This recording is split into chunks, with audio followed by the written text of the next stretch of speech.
انتہائی خلوص و عقیدت اور محبت کے ساتھ دو جہاں کے تاجور سلطان بحر و بر محبوب رب اکبر حضور احمد مجتبی حضرت محمد مصطفیٰ صلی اللہ تعالی علیہ وسلم کی بارگاہ ناز میں جی لگا کر آواز سے آواز ملا کر کے پڑھ لیں الصلاۃ والسلام علیک یا رسول اللہ وعلی آلک واصحابک یا حبیب اللہ الصلاۃ والسلام علیک یا نبی اللہ وعلی آلک واصحابک یا نور اللہ صلی اللہ تعالی علیہ وسلم نویت سنت الاعتکاف۔ آج اسلامی سال کے آخری مہینے کی 15 تاریخ ہے۔ 2 دن گزرنے کے بعد 18 تاریخ تشریف لائے گی اور آج کا میرا بیان 18 تاریخ کو جس عظیم ہستی کا عرس مقدس ہے، ابھی 2 دن گزرنے کے بعد ہمارے گھروں میں جن کی فاتحہ خوانی کا اہتمام ہوگا اور مسجد سرائے والان میں بھی ان کے دیوانے ان کی بارگاہ مقدس میں نظر و نیاز کا اہتمام پیش کریں گے انشاءاللہ۔ تو آج انہی کے حوالے سے انشاءاللہ آپ حضرات کے سامنے ان کی شان، ان کی عظمت، ان کی سیرت اور ان کے مرتبوں کے حوالے سے کچھ بات کی جائے گی۔ کون ہے وہ انشاءاللہ بھی معلوم ہوگا۔ ایک واقعہ سنیے ذرا۔ حضرت سیدنا ابو قلابہ رضی اللہ تعالیٰ عنہ فرماتے ہیں، میں نے ملک شام کی سرزمین پر ایک ایسا آدمی دیکھا جو یہ صدا لگا رہا تھا، ہائے افسوس میرے لیے جہنم ہے، ہائے افسوس میرے لیے جہنم ہے، ہائے افسوس میرے لیے جہنم ہے۔ جب کافی دیر گزر گئی اس کی یہ صدائیں سنتے سنتے تو میں کھڑا ہوا اور اس کے پاس گیا تاکہ معلوم تو کروں بھیا کنڈیشن کیا ہے، پرابلم کیا ہے کہ ایک ہی صدا دیے جا رہے ہو، ہائے میرے لیے جہنم ہے، ہائے میرے لیے جہنم ہے۔ حضرت ابو قلابہ فرماتے کھڑا ہو کر جب میں اس آدمی کی طرف گیا تو میں یہ دیکھ کر حیران ہو گیا، وہ ایک ایسا آدمی ہے جس کے دونوں ہاتھ کٹے ہوئے ہیں، دونوں پیر کٹے ہوئے ہیں، دونوں آنکھوں سے اندھا ہے اور اوندھے منہ زمین پر اوندھے منہ کے بل پڑا ہوا ہے۔ جب میں نے اس کی حالت دیکھی تو میں اس کے قریب گیا، پوچھا بھائی خیریت تو ہے؟ یہ تم عجیب و غریب دعا کر رہے ہو اور عجیب و غریب صدائیں لگا رہے ہو، ہائے میرے لیے جہنم ہے، ہائے میرے لیے جہنم ہے، کیا ریزن ہے اس کا؟ اس نے کہا بھائی کیوں خواہ مجھ سے سوال کر رہے ہو؟ جب تم نے سوال کر لیا ہے نا تو سن لو جواب۔ میں ان بد نصیبوں میں سے ایک ہوں جو حضرت سیدنا عثمان غنی رضی اللہ تعالی عنہ کو شہید کرنے کے لیے ان کے گھر میں گھس گئے تھے۔ جب میں تلوار لے کر کے ان کے قریب گیا تو ان کی زوجہ محترمہ مجھے ڈانٹنے لگی، مجھے غصہ آ گیا اور غصے کے مارے میں نے بی بی صاحبہ کو تھپڑ مار دیا۔ حضرت عثمان غنی رضی اللہ تعالی عنہ نے جب یہ منظر دیکھا تو انہوں نے کہا اللہ تیرے دونوں ہاتھ کاٹ ڈالے، اللہ تیری دونوں ٹانگیں کاٹ ڈالے، اللہ تجھے تیری دونوں آنکھوں سے اندھا کر دے اور تجھے جہنم کے اندر جھونک دے۔ حضرت عثمان غنی رضی اللہ تعالی عنہ کا پرجلال چہرہ دیکھ کر اور آپ کی قاہرانہ دعا سن کر میرے جسم پر کپکپی طاری ہو گئی اور میں الٹے پیر وہاں سے بھاگ کھڑا ہوا۔ تم دیکھ رہے ہو میں نے جو گستاخی کی، انہیں شہید کرنے کی ناپاک کوشش کی، انہوں نے میرے لیے 4 بد دعائیں کر دی جن میں سے 3 بد دعاؤں کی زد میں آ چکا ہوں۔ پہلی بد دعا حضرت نے یہ فرمائی اللہ تیرے دونوں ہاتھ کاٹ ڈالے، تم دیکھ رہے ہو اللہ نے میرے دونوں ہاتھ کاٹ دیے۔ دوسری بد دعا یہ فرمائی اللہ تیرے دونوں پیر کاٹ ڈالے، تم دیکھ رہے ہو اللہ نے میرے دونوں پیر کاٹ دیے۔ تیسری دعا یہ فرمائی کہ اللہ تجھے تیری دونوں آنکھوں سے اندھا کر دے، دیکھو میری آنکھیں جا چکی ہیں، میں اندھا ہو چکا ہوں۔ اب چوتھی بد دعا کا نتیجہ ملنا باقی ہے اور وہ بھی ڈیفینیٹلی ملے گا، اس لیے کہ امیر المومنین نے میرے لیے بد دعا فرمائی، اور وہ چوتھی بد دعا کیا تھی؟ اللہ تجھے جہنم میں جھونک دے۔ اس لیے میں جو اپنی باقی زندگی ہے اسی تکرار میں گزار رہا ہوں، ہائے میرے لیے جہنم ہے، ہائے میرے لیے جہنم ہے۔ میرے بھائیوں اس واقعے سے جہاں ہمیں بے شمار عبرت کے مدنی پھول چننے کو ملیں گے، بہت ساری باتیں سیکھنے کو ملیں گی، وہاں ایک بات یہ پتا چلتی ہے کہ اللہ کی بارگاہ میں امیر المومنین خلیفۃ المسلمین حضرت سیدنا عثمان غنی رضی اللہ تعالیٰ عنہ کا مرتبہ کتنا بلند و بالا ہے۔ وہ اللہ سے کسی کے لیے دعا کر دے اس کا بیڑا پار ہو جائے، اور وہ اللہ سے کسی کے لیے بددعا کر دے اس کا بیڑا غرق ہو جائے۔ یہ حضرت عثمان غنی، اسلام اور مسلمانوں کے پہلے خلیفہ حضرت ابوبکر صدیق رضی اللہ تعالیٰ عنہ ہیں۔ اسلام اور مسلمانوں کے دوسرے خلیفہ حضرت سیدنا عمر فاروق اعظم رضی اللہ تعالیٰ عنہ ہیں۔ اسلام اور مسلمانوں کے تیسرے خلیفہ حضرت سیدنا عثمان غنی رضی اللہ تعالیٰ عنہ ہیں۔ اسلام اور مسلمانوں کے چوتھے خلیفہ حضرت مولا کائنات علی مرتضی شیر خدا کرم اللہ تعالیٰ وجہہ الکریم ہیں، جن کا ذکر جمیل آج میں آپ کے سامنے کر رہا ہوں۔ 18 ذوالحجہ 35 ہجری میں آپ کو باغیوں نے بڑی سفاکی اور مظلومیت کے ساتھ شہید کیا۔ آپ کے گھر کو چاروں طرف سے گھیر لیا گیا، پانی بند کر دیا گیا، دانا ایک دانا کھانے کا نہ جا پائے، اس پر پرتیبند لگایا گیا۔ بڑی سفاکی کے ساتھ بلوائیوں نے، باغیوں نے حضرت عثمان غنی رضی اللہ تعالیٰ عنہ کو شہید کیا۔ اللہ تعالیٰ نے حضرت عثمان غنی رضی اللہ تعالیٰ عنہ کو بہت بڑے مرتبوں سے نوازا ہے۔ آپ کی کنیت ابو عمرو، آپ کا ایک لقب ہے جامع القرآن۔ یہ آج ہم قرآن پاک پڑھتے ہیں نا، آج ہمارے پاس قرآن پاک ایک کتابی شکل میں موجود ہے، کتابی شکل میں سورہ فاتحہ سے سٹارٹ ہوتا ہے، سورہ ناس پہ جا کے اینڈ ہوتا ہے۔ یہ 114 سورتیں جو ہمیں نظر آ رہی ہیں، یہ 540 رکوع جو نظر آ رہے ہیں، یہ قرآن مقدس کے 30 پارے نظر آ رہے ہیں، یہ قرآن عظیم کی تقریباً 6666 آیاتیں جو ہمیں جگمگاتی نظر آ رہی ہیں، اور آج جو قرآن مقدس ہمیں کتابی شکل میں موجود ہے اور ہمارے پاس موجود ہے نا، یہ صدقہ ہے حضرت عثمان غنی رضی اللہ تعالیٰ عنہ۔ آپ کو کہا جاتا ہے جامع القرآن، قرآن کو جمع کرنے والے۔ قرآن جو بکھرا ہوا تھا، کچھ آیات اس طرف، کچھ آیات ادھر، کچھ آیات ادھر، کچھ سورت ادھر، کوئی سورت ادھر، آپ نے سب کو ایک طرف جمع کیا اور امت مسلمہ کے سامنے پیش کر دیا۔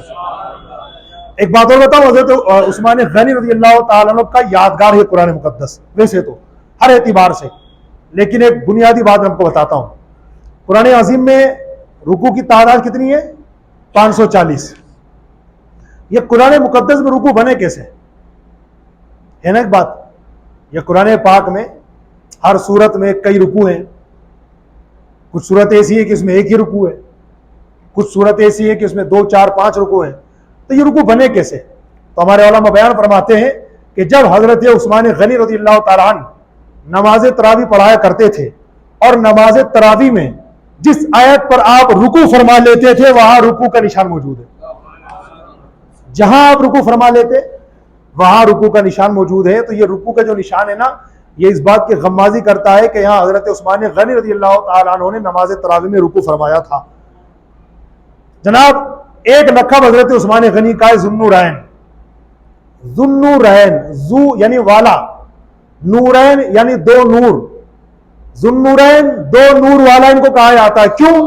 اس لیے کہ نور والے نبی کی 2 نور والی شہزادیاں ان کے نکاح میں آئیں۔ آپ اندازہ لگائیں پوری کائنات میں، جی یہی پوری کائنات میں، حضرت آدم علیہ السلام سے لے کر کے ہمارے پیارے نبی صلی اللہ علیہ وسلم تک کسی کو یہ اعزاز حاصل نہیں ہے کہ کسی شخص کے نکاح میں کسی نبی کی 2 بیٹی آئی، 2 بیٹیاں، کسی نبی کی 2 بیٹیاں۔ یہ اعزاز اللہ نے حضرت عثمان غنی کو عطا فرمایا، کسی نبی کی نہیں بلکہ نبیوں کے امام کی 2 بیٹیاں ان کے نکاح میں آئیں۔ یکے بعد دیگرے، مطلب پہلے حضرت رقیہ رضی اللہ تعالیٰ عنہ جو ہمارے حضور کی صاحبزادی ہیں، وہ ان کے نکاح میں آئیں۔ جب ان کا وصال با کمال ہوا، انتقال شریف ہوا، تو حضرت ام کلثوم رضی اللہ تعالیٰ عنہ ان کے نکاح میں آئیں، اور جب ان کا بھی انتقال ہوا نا، تو حضرت مولا کائنات علی مرتضی فرماتے ہیں میں نے خود اپنے کانوں سے سنا نبی محترم صلی اللہ علیہ وسلم ارشاد فرماتے ہیں عثمان اگر میری 40 بیٹیاں بھی ہوتی تو ایک ایک کر کے تمہارے نکاح میں دے دیتا۔ اس سے بھی اندازہ لگایا جا سکتا ہے کہ ہمارے حضور کریم صلی اللہ علیہ وسلم کو حضرت عثمان غنی سے کتنا لگاؤ اور کتنی محبت ہے۔ حضرت عثمان غنی رضی اللہ تعالیٰ عنہ نے جو اللہ کی بارگاہ میں قرب حاصل کرنے کے لیے نیکیاں کی، اور جو آپ کی خصوصیات میں سے ہے، جو آپ کو حاصل ہے کسی اور صحابی کو حاصل نہیں ہے، ان میں ایک بات یہ ہے کہ آپ نے اپنی زندگی میں 2 مرتبہ جنت خریدی ہے۔ دنیا میں رہتے ہوئے جنت خرید لینا یہ کتنے بڑی بات ہے، کتنے کمال کی بات ہے۔ اللہ تعالیٰ نے یہ کمال بھی حضرت عثمان غنی کو عطا فرمایا۔ واقع کچھ ہوئے میرے بھائیوں، روایت کرنے والے ہیں حضرت عبد الرحمن بن خباب رضی اللہ تعالیٰ عنہ، ترمذی شریف کی حدیث ہے کہ نبی محترم صلی اللہ تعالیٰ علیہ وسلم ایک مرتبہ اپنے صحابہ کرام علیہم رضوان کو راہ خدا میں پیش کرنے کے لیے مال کی ترغیب دلا رہے تھے کہ راہ خدا میں مال پیش کرو۔ یہ کب کا واقعہ ہے؟ یہ جنگ تبوک کا واقعہ ہے کہ جنگ تبوک، غزوہ تبوک کا واقعہ پیش ہونا ہے، اور مسلمانوں کے پاس اس وقت مالی حالت کمزور ہے، تو ضرورت مال کی کہ راہ خدا میں مال پیش کیا جائے۔ تو میرے آقا صلی اللہ علیہ وسلم نے تمام صحابہ کرام علیہم رضوان کو مسجد نبوی شریف میں جمع کر کے ترغیب ارشاد فرمائی کہ میرے صحابہ، اللہ کی راہ میں مال دینے کا وقت آیا، لہٰذا راہ خدا میں مال پیش کرو۔ حضرت عثمان غنی کھڑے ہوئے، یا رسول اللہ، ساز و سامان کے ساتھ لدے ہوئے 100 اونٹ میں اللہ کی راہ میں پیش کروں گا۔ بیٹھ گئے۔ پھر میرے حضور صلی اللہ علیہ وسلم نے دوبارہ ترغیب ارشاد فرمائی صحابہ کرام کو کہ راہ خدا میں اپنا مال پیش کرو۔ دوسری بار پھر حضرت عثمان غنی کھڑے ہوئے، کہتے ہیں یا رسول اللہ، ساز و سامان کے ساتھ 200 اونٹ اللہ کی راہ میں پیش کروں گا۔ بیٹھ گئے۔ پھر تیسری بار میرے حضور صلی اللہ علیہ وسلم نے اپنے صحابہ کرام علیہم رضوان کو ترغیب ارشاد فرمائی کہ میرے صحابہ راہ خدا میں مال پیش کرو۔ تیسری بار پھر حضرت عثمان غنی کھڑے ہوئے، کہتے ہیں یا رسول اللہ، ساز و سامان کے ساتھ 300 اونٹ راہ خدا میں پیش کروں گا۔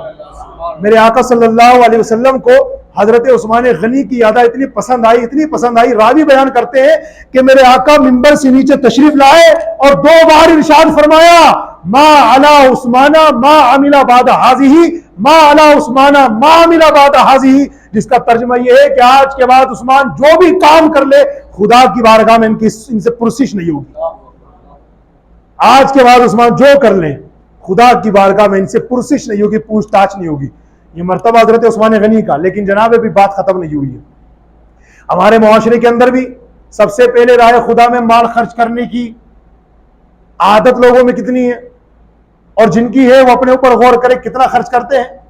ہمارے معاشرے میں بدقسمتی کی بات یہ ہے کہ مالداروں کے گھروں سے ایمانداری کے ساتھ پوری زکوٰۃ بھی نہیں نکلتی، ورنہ اگر آج کی تاریخ میں ہمارے سارے مالدار صاحب نصاب حضرات اپنی جتنی زکوٰۃ بنتی ہے ایمانداری کے ساتھ مکمل زکوٰۃ ادا کرنے والے بن جائیں تو شاید ہم یہ کہہ سکتے ہیں کہ کم سے کم ہمارے ملک سے غریبی ختم ہو جائے مسلمانوں میں۔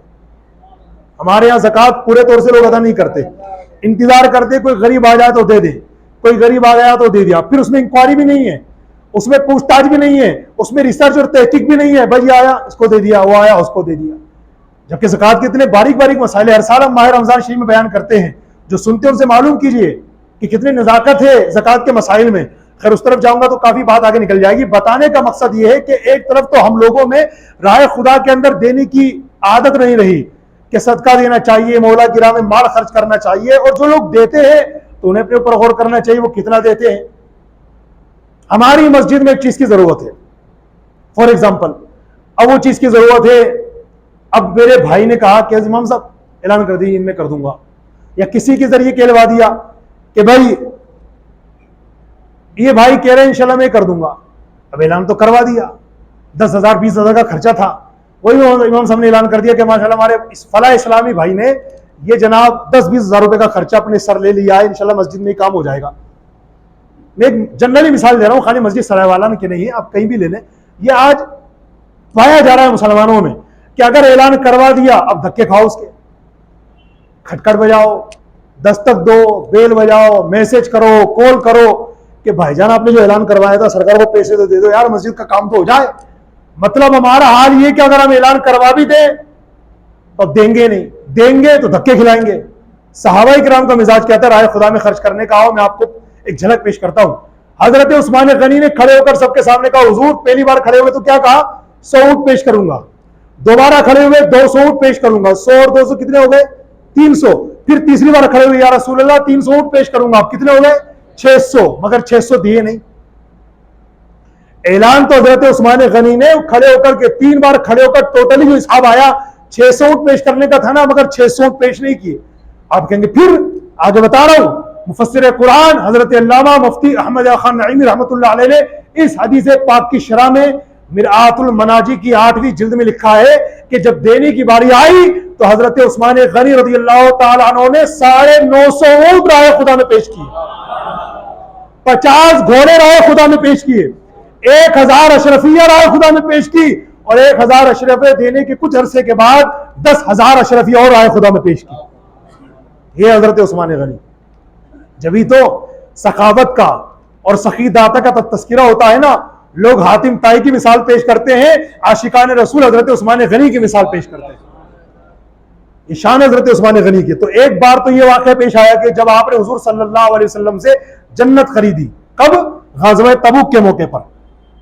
ایک دوسرا موقع ہوا بیر روما، مدینہ منورہ جب ہجرت کر کے مسلمان پہنچے تو وہاں جتنے کنویں تھے کھارا پانی تھا. ایک کنواں تھا جس میں میٹھا پانی تھا، لیکن وہ ایک یہودی کے قبضے میں تھا. تو حضرت عثمان غنی رضی اللہ تعالیٰ عنہ نے اس سے بات کی جا کر کے کہ مسلمانوں کے ہاتھ جو ہے اپنا یہ تو وقف کر دو. اس نے بہت بڑی قیمت مانگی.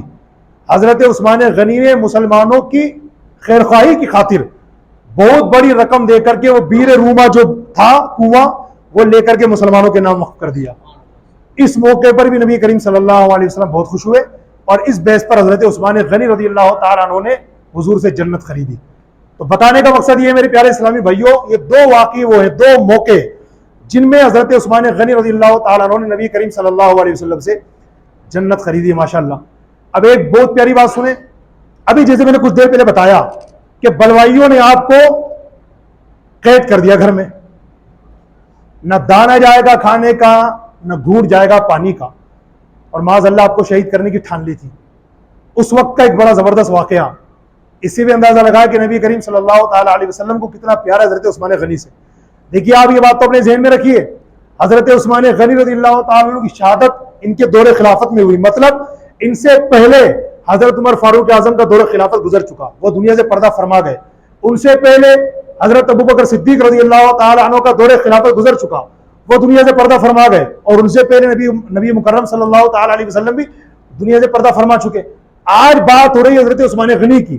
حضرت عبداللہ بن سلام رضی اللہ تعالیٰ عنہ بیان فرماتے ہیں کہ جب باغیوں نے حضرت عثمان غنی کے گھر کو گھیر رکھا تھا نا، تو میں کسی طرح ملاقات کرنے کے لیے حضرت عثمان غنی کے گھر میں چلا گیا.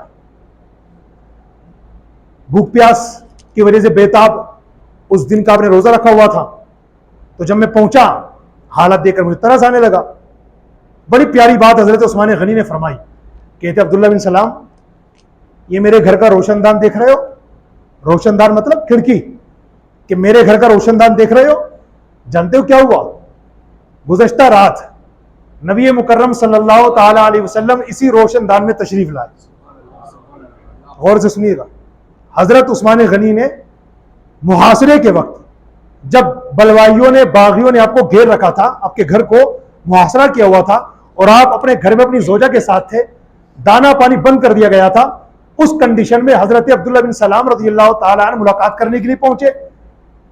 دیکھا حضرت عثمان غنی کا روزہ ہے، تو حضرت عثمان غنی رضی اللہ تعالیٰ عنہ نے حضرت عبداللہ بن سلام سے فرمایا جی میرے گھر کا روشن دان دیکھ رہے ہو نا، گزشتہ رات جو بھی رات گزری ہے نبی مکرم صلی اللہ علیہ وسلم تشریف لائے تھے اور پیارے نبی صلی اللہ علیہ وسلم نے ارشاد فرمایا تھا میرے عثمان، ان ظالموں کی وجہ سے دانا پانی نہ ملنے کی وجہ سے بڑے بےتاب ہونا. میں نے کہا یا رسول اللہ جی ہاں، بھوک اور پیاس کی وجہ سے بڑا بےتاب ہوں. اتنا سننا تھا، نبی پاک صلی اللہ علیہ وسلم نے اسی روشن دان سے ایک پانی کا ڈول لٹکا دیا. فرمایا عثمان پانی پیو.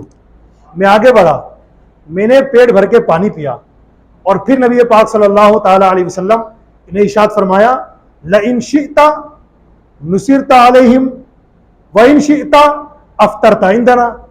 حضور نے فرمایا عثمان اگر تم چاہو تو ان کو ختم کر دیا جائے، ان دشمنوں کو نیست و نابود کر دیا جائے، ان کے مقابلے میں تمہاری مدد کی جائے، اور اگر تم چاہو تو شہادت کا جام پی کر ہمارے پاس آ جانا، ہم افطار تمہیں کرا دیں گے. تمہارا روزہ ہے نا، کل تمہارا روزہ رہے گا اور کل ہی جو ہے تمہیں جام شہادت نوش کرنا ہے. تو تمہارے پاس دو آپشن ہے، لئن شئت نصرت علیہم، اگر تم چاہو تو ان دشمنوں کے مقابلے میں اللہ کی طرف سے تمہاری مدد کی جائے، تم فتح یاب ہو جاؤ، اور اگر تم چاہو افطرت عندنا تو جام شہادت نوش کر کے ہمارے پاس آ جاؤ جنت میں، ہم تمہیں وہ افطار کرا دیں گے. تو حضرت عثمان غنی اس کے حضور آپ کی بارگاہ میں افطار آ کر کرنا مجھے زیادہ محبوب ہے، مجھے یہ زیادہ پسند ہے. حضرت عبداللہ بن سلام رضی اللہ تعالیٰ فرماتے ہیں یہ بات سن کر کے میں سلام کر کے واپس آ گیا اور اسی دن بلوائیوں نے باغیوں ظالموں نے حضرت عثمان غنی رضی اللہ تعالیٰ عنہ کو شہید کر دیا. بات چل رہی ہے حضرت عثمان غنی رضی اللہ تعالیٰ عنہ کی، میرے آقا صلی اللہ علیہ وسلم جن سے راضی، بلکہ حضور نبی کریم صلی اللہ علیہ وسلم نے جن کو جنت کی خوشخبری عطا فرمائی، جن کے نکاح میں میرے آقا صلی اللہ علیہ وسلم نے اپنی 2 بیٹیاں، اپنی 2 شہزادی عطا فرمائی. اب یاد کر لیجئے، اتنا بڑا مرتبہ، اتنی بڑی عزت، اتنی اعلیٰ شان و شوکت ہونے کے باوجود حضرت عثمان غنی رضی اللہ تعالیٰ عنہ خوف خدا سے کس قدر تھر تھر کانپتے تھے، کس قدر تھر تھر کانپتے تھے. ذرا اس کی جھلک ملاحظہ فرمائے. آج میں 2 رکعت نماز کیا پڑھ لوں، آج میں سر پہ امامہ کیا سجا لوں، آج جناب والا لوگ مجھے سلام عزت سے کیا کر لیں، میں سمجھتا ہوں جنت میری ہو گئی. اپنے پاس پر نہیں غور کیا، کتنے گناہ کر رکھے ہیں، یہ نامہ اعمال کتنا گندا ہو چکا ہے، کتنے سارے حرام ناجائز کام کا پلندہ ہمارے سر پہ لگا ہوا ہے. لیکن 2 رکعت نماز پڑھ لی یا قرآن کی تلاوت کر لی یا بیٹھ کے 100 بار درود شریف پڑھ لیا، ہم سمجھ گئے جنت تو ہماری ہو گئی. نہیں نہیں، ہمیں آتا جاتا کیا وہ بتاؤ نا. اور نماز پڑھنے والے اپنی نماز کی وجہ سے تکبر کر رہا ہے. بتا نماز میں شرطیں کتنی ہیں، پوچھ اپنے آپ سے نماز میں فرض کتنے ہیں، کن کن باتوں کی وجہ سے نماز میں سجدے سہو واجب ہو جاتا ہے، سجدے سہو کرنے کا مستحب طریقہ کیا ہے، کیا معلوم ہے؟ ابھی 3-4 سوال ہوئے وہ مجھے پتہ ہی نہیں ہے. لیکن اپنی نمازوں کی وجہ سے اتنا مجھے تکبر ہے کہ دوسری نمازوں کو میں اہمیت نہیں دیتا.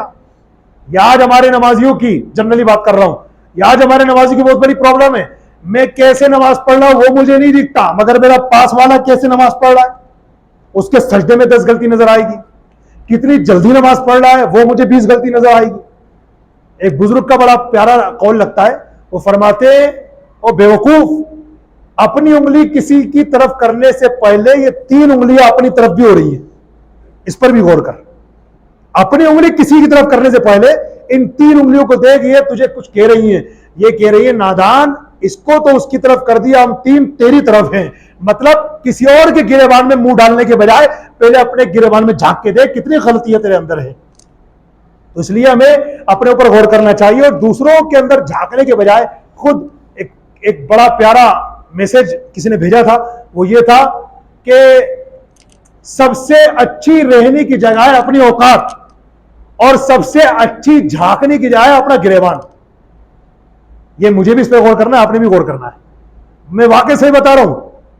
تکبر جس کو کہتے ہیں بڑا بننا، اور تکبر کی ڈیفینیشن آپ پڑھیں گے احیاء العلوم وغیرہ میں تو اس میں یہ لکھی ہے کسی کو اپنے سے حقیر جاننا، کسی کو اپنے سے حقیر جاننا. میں جانتا ہوں کہ امام کا مرتبہ اللہ نے بہت بلند کیا ہے، آپ مقتدا ہیں، لوگ آپ کے مقتدی ہیں، مطلب آپ کی اقتدا کرنے والے. امام صاحب آپ کا مرتبہ اتنا بڑا ہے کہ کسی کی ہمت نہیں ہے کہ آپ کی جماعت میں کوئی شریک ہو آپ سے پہلے رکوع کر دے، آپ سے پہلے سجدہ کر لے، آپ سے پہلے سر اٹھا لے. یہ کسی کی ہمت نہیں ہے. اگر کوئی کر دے ایسا تو نبی کریم صلی اللہ علیہ وسلم نے کیا فرمایا تھا؟ ارشاد فرماتے تم میں کا کوئی شخص امام سے پہلے رکوع سجود کرنے سے بچے، کہیں ایسا نہ ہو کہ اللہ اس کا منہ گدھے کی طرح کر دے. یہ تو اسٹیٹس اللہ نے امام کو دیا، مانتے ہیں، لیکن امام صاحب اپنے اس اسٹیٹس کی وجہ سے آپ اپنے دوستوں کو، اپنے مقتدیوں کو ہلکا سمجھنے لگے، اپنے سامنے حقیر سمجھنے لگے. یہ بات ہے کہ آپ کا مرتبہ بہت بلند و بالا ہے، نو ڈاؤٹ، لیکن یہ آپ کو ادھیکار کس نے دیا ہے کہ آپ فلاں صاحب کو، فلاں مقتدی کو، فلاں صاحب کو حقیر جاننے لگے؟ ہو سکتا ہے جس کو آپ حقیر جان رہے ہیں، جس کو چھوٹا جان رہے ہیں، اللہ کی بارگاہ میں آپ سے بڑا مرتبہ اس کا ہو. بات بہت دور نکل جائے گی جناب.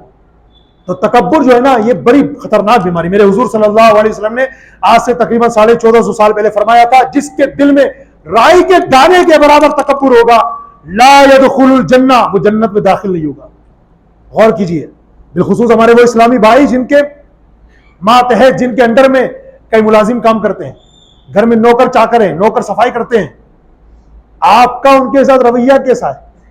غور کیجئے. وہ آپ کے نوکر بعد میں ہیں، اللہ کے بندے پہلے ہیں. آپ کے نوکر بعد میں رسول اللہ کی امتی پہلے ہیں. آپ کے نوکر بعد میں ہے خواجہ سرکار غوث پاک کی مرید پہلے ہیں. تو آپ اللہ کے ان بندوں کے ساتھ، رسول اللہ کی ان امتیوں کے ساتھ، غوث اعظم کی ان مریدوں کے ساتھ کیسا رویہ اختیار کر رہے ہیں؟ صرف اس لیے کہ آپ حاکم ہیں. آپ سے اوپر بھی کوئی بڑا حاکم ہے. تو اس لیے ہمیں ہر ایک کے ساتھ اچھا رویہ اختیار کرنا چاہیے. ٹھیک ہے، وہ ہمارا نوکر ہے، وہ ہمارا ملازم ہے، وہ ہمارا ماتحت ہے، وہ ہمارے انڈر میں کام کرتا ہے، یہ اس سے انکار نہیں ہے، لیکن ہے تو اللہ کا بندہ نا. تو اللہ کے بندے کے ساتھ اللہ کے بندے جیسا سلوک کیا جائے. نوکر ہے تو اس کا مطلب یہ تھوڑی ہے کہ 4 آدمیوں کے سامنے اس کو ذلیل کریں گے آپ، 4 آدمیوں کے سامنے ڈیگریڈ کریں گے اسے آپ، 4 آدمی کے سامنے امیج خراب کریں گے اس کی آپ. اللہ سب دیکھ رہا ہے. اور کما تدین و تدان، تم کسی کے ساتھ جیسا کرو گے تمہارے ساتھ بھی کل کو ایسے ہی کیا جائے گا.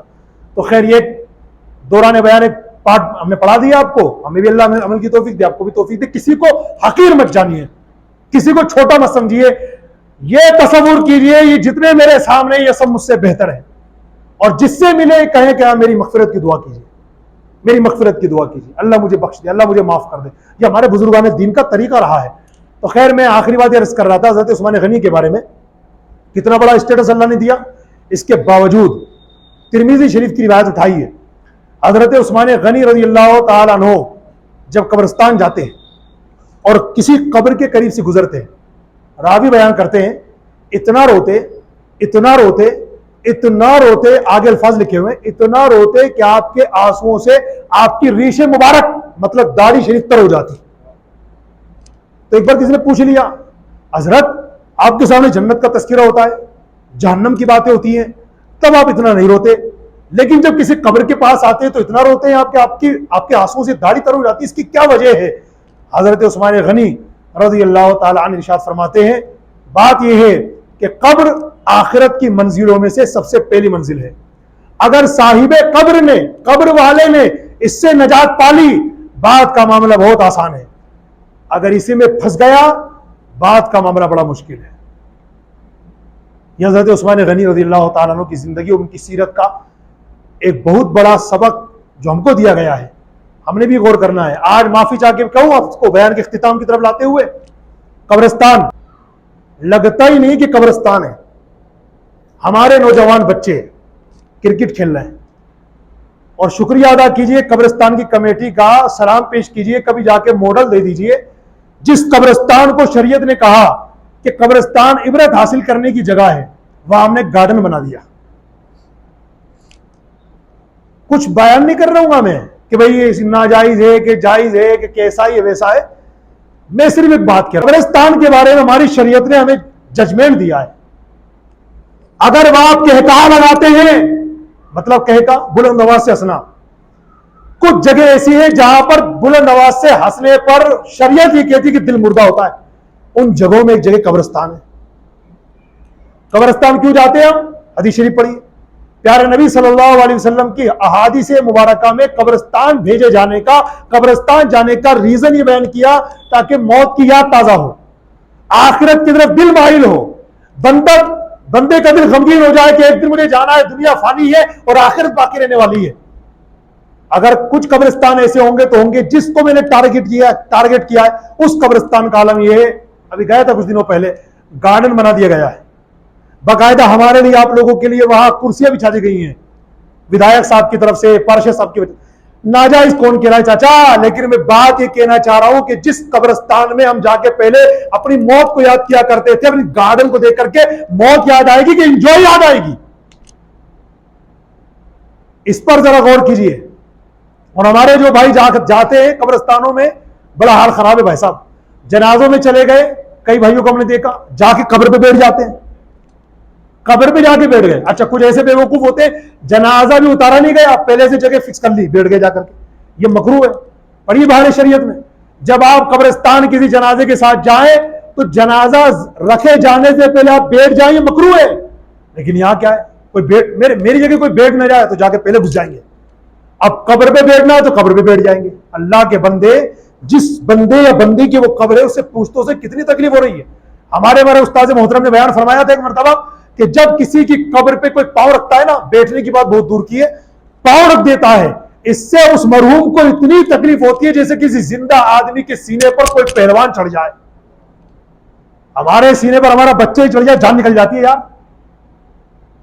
اچھا آپ کے باپ دادا کی قبر پر اگر کوئی بیٹھ جائے آپ کے سامنے, کیا کریں گے اس کا؟ ہم کسی کے باپ دادا کی قبر پہ جا کے بیٹھ جاتے ہیں. یہ حرام و گناہ ہے بھائی, اگر کبھی ایسا کیا ہے تو اس سے توبہ کیجئے. اچھا کچھ لوگ کیا بہانے بناتے, بیٹھنا تو انہوں کو کسی طرح بیٹھ جاؤ. تو ہمارے قبرستان میں ہم نے کچھ قبریں ایسی ہیں, بلکہ بہت ساری, کہ چاروں طرف پٹیاں لگی ہوئی ہیں.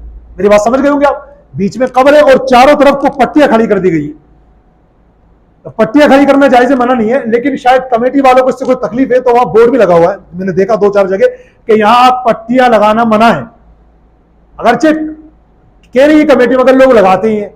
اب خیر یہ بات بڑی دور چلی جائے گی, لیکن اب دیکھیے میں بتانا ہی چاہ رہا ہوں کہ چاروں طرف پٹیاں لگا دی گئی.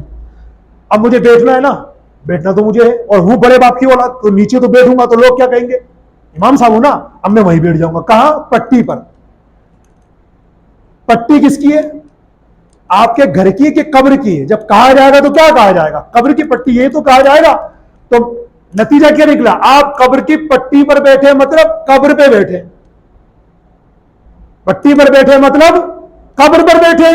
تو اس کا مطلب یہ ہوا کہ جتنی تکلیف قبر والے کو قبر کے اوپر بیٹھنے سے ہوتی ہے کسی کے, وہی تکلیف قبر کی پٹی پر بیٹھنے سے ہوتی ہے. مگر سمجھائے کون ان بھائیوں کو؟ ہم سے زیادہ سمجھدار ہے بھائی.